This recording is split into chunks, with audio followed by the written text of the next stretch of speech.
Some nights break you so completely that you think you will never smile again. For Emily Harper, one freezing December evening was supposed to be the moment her entire life shattered.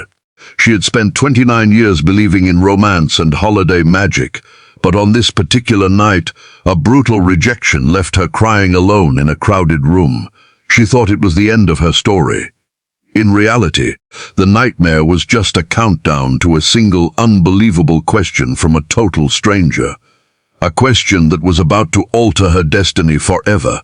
Before we uncover the jaw-dropping twist that changed everything, if you believe that a little bit of goodness can rescue a broken heart, hit that like button, subscribe to Kindness Journey, and drop a comment below, sharing where you are watching from.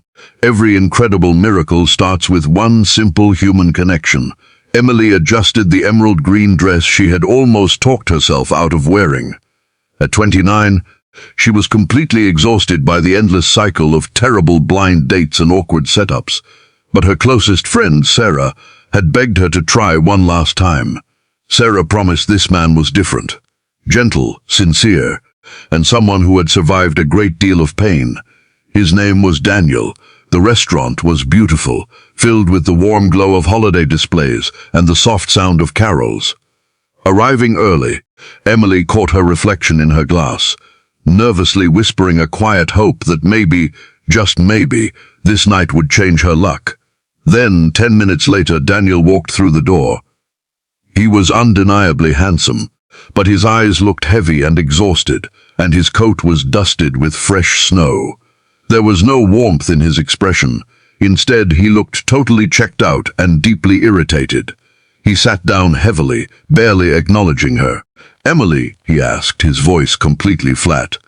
"That's me," she replied, reaching out to shake his hand. He took it for a brief second and let out a heavy sigh. The conversation was an absolute disaster. Emily tried everything, asking about his career, his interests, his thoughts on the holidays, but he shut her down with cold one-word answers. Midway through the meal, Daniel checked his watch, leaned back, and delivered a crushing blow. "Look, you seem perfectly nice, but this is a massive mistake," he said bluntly. "My sister forced me into this, and the truth is, I want no part of it." Emily felt a burning wave of humiliation hit her face. All around them, happy couples were laughing and clinking glasses, while her own chest tightened with pure agony. Forcing a brave face, she managed to whisper, "I understand." Without another word, Daniel stood up, muttered a hollow apology, and walked toward the back of the room, leaving her completely abandoned. Emily stared down at her plate, fighting back tears. She had promised herself she wouldn't break down over another failed romance, especially not on Christmas Eve. But just as she reached for her bag to flee the restaurant, a tiny voice spoke up right beside her. "Why are you crying?" Emily looked up and saw a little girl around 5 years old, with beautiful blonde curls and a bright red velvet dress. She was holding a small teddy bear, staring at Emily with pure innocence. "It's okay." "Sweetie," Emily said, quickly wiping her eyes. "Sometimes grown-up nights just don't go the way we hope." The little girl tilted her head, analyzing Emily's face. "Was that my daddy?" Emily gasped in confusion. "Your daddy?"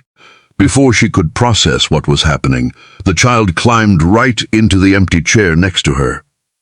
"He gets really grumpy," the little girl explained softly. "My mommy always said that holidays make sad people remember the things they lost." Emily felt her breath catch in her throat. "Where is your mommy?" The little girl's face fell. "She went to heaven 11 months ago." A heavy silence fell over the table.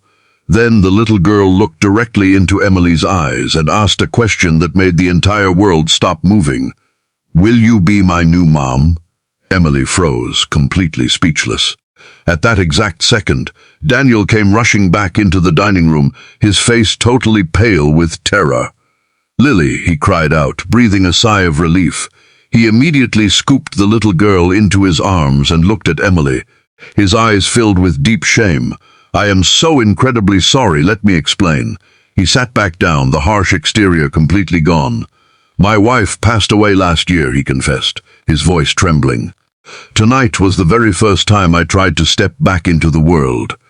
I thought I was strong enough, but sitting here tonight made me realize just how much grief is still trapping me. I handled this terribly, and you didn't deserve it." Emily looked at the broken man sitting across from her, and then at little Lily, who was resting her head against her father's shoulder. The anger Emily felt moments ago instantly evaporated, replaced by deep empathy. "You aren't failing," Emily said softly. "You're showing up. That's what matters." Daniel looked up, stunned by her grace. Lily then reached out her tiny hand and placed it over Emily's. "Daddy cries every night when he thinks I'm asleep," the little girl whispered. New tears filled Emily's eyes, but the embarrassment was completely gone. She realized his cold rejection had never been about her at all. It was just raw, unhealed pain. She looked at the little girl, smiled warmly, and said, "I can't be your new mom, sweetie, but I would absolutely love to be your friend." That single moment of compassion changed the course of 3 lives. Daniel asked Emily to stay, and they ended up talking for hours, not as bad dates, but as 2 real people uncovering their deepest truths. Over the following months, that tiny spark grew into a beautiful bond. Emily and Lily baked treats, played in the snow, and slowly the light returned to Daniel's eyes. Exactly 1 year later, under those very same holiday lights, Daniel dropped to one knee with a ring in his hand. Lily stood right beside him, jumping up and down with pure excitement. "Will you make us the happiest family in the world?" Daniel asked. Emily looked down at Lily, who beamed with joy and repeated the exact same question that started it all. "Will you be my new mom?" This time, with tears of absolute happiness, Emily answered yes. Sometimes, life's greatest gifts arrive disguised as total heartbreak. A moment of cruel rejection became the foundation of a lifetime of love. All because one person chose warmth over anger. When we answer someone else's pain with an open heart, we make room for absolute miracles. Never forget that your willingness to care might just be the answer to a prayer someone is secretly whispering tonight.